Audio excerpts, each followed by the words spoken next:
Super Bowl is over. Mardi Gras ends February 17th. And if you own a home on the North Shore, this is the most dangerous 2-week window of the first quarter. Because this is when homeowners convince themselves they have time. You don't. The shift never feels dramatic. It feels small.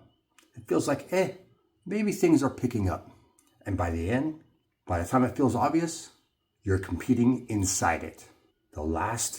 I pulled the last two MLS windows across Slidell, Mandeville, Covington, Madisonville, and Ponchatoula. Not listings, closing. Because closings show you what buyers actually did, not what sellers hoped would happen. Median days on market tightened from 69 to 64. Just 5 days. That's how leverage shifts. Quietly. Sale to list ratio moved from 97.9 to 98.3. Sellers gave back less. That's not frenzy. That's not chaos. That's tightening. And tightening is what happens before acceleration. Now here's the tell. Slidell. 2 weeks ago, median days on market on closings was 68 days. Only 23% closed in 45 days or less. Last 7 days, median days on market dropped to 26. 55% closed in 45 days or less. That's not noise. That's urgency returning. And if you wait till you feel it, you miss it. Because by the time it feels obvious, inventory is rising, entry level moved first. 100 to 200K bracket tightened around 38 days. 2 weeks ago, it was sitting in the 70s. And when entry level moves, it pulls the ladder. The 225K seller becomes the 350K buyer. The 350K buyer becomes the 525K buyer. If you live in the 500 to 600K range, you are tied to that chain. And that bracket tightened too. Closings landed around 35 days median. 2 weeks ago, just under 50. Direction matters more than magnitude. Now here's where sellers start making mistakes. They say, I'll wait till spring. Spring is not just for buyers. Spring is for buyers plus listings. When demand returns, supply follows. When supply follows, buyers again have options. When buyers gain options, negotiations return. If there are 3 homes like yours in the market in February, you have leverage. If there are 9 in April, you don't. And most people wait until there are 9. And let's talk about the sellers who think they're smarter than the market. The ones who say, I'm just going to list 3 to 5% high and see what happens.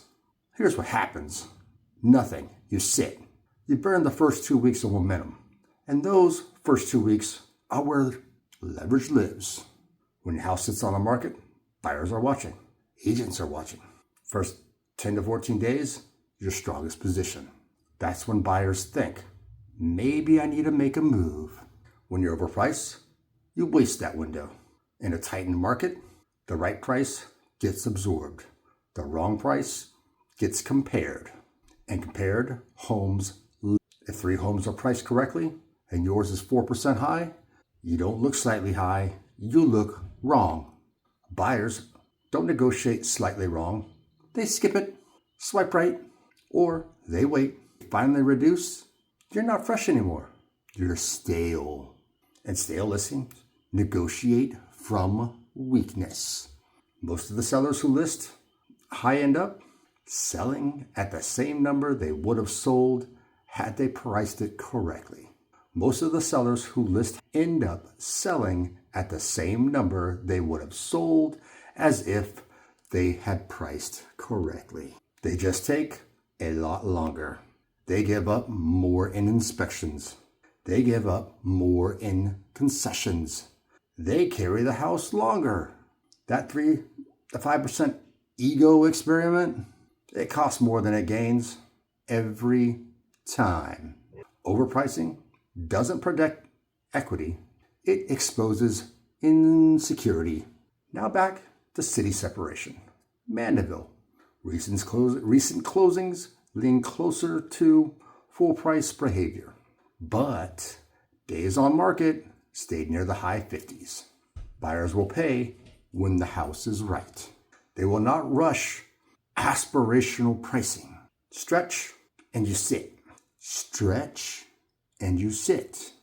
Covington and Ponchatoula, median days on market on recent closings hovered around 120 days. That's not collapse. That's a patience tax. And patience becomes expensive in the spring because inventory stacks, long days on market turns into public reductions. And once you reduce publicly, the negotiation dynamic changes and buyers use it. Nationally, the market feels slow. Inventory is up. Buyers are cautious, but they are not gone. They are selective. And selective markets punish ego pricing. They will reward precision. That's what we're seeing locally. Clean homes move. Stretched homes stall. That separation is widening. You don't get punished with a crash.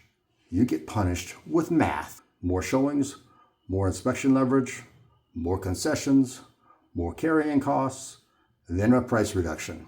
And once that reduction hits public record, negotiation shifts permanently. Right now, you have roughly a 10 to 14 day positioning window before more listings hit. That window closes quietly, not dramatically, quietly.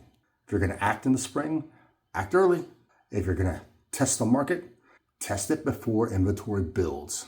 Because once supply thickens, you are no longer choosing timing. You are reacting to competition. Positioning beats waiting every time. JQ out.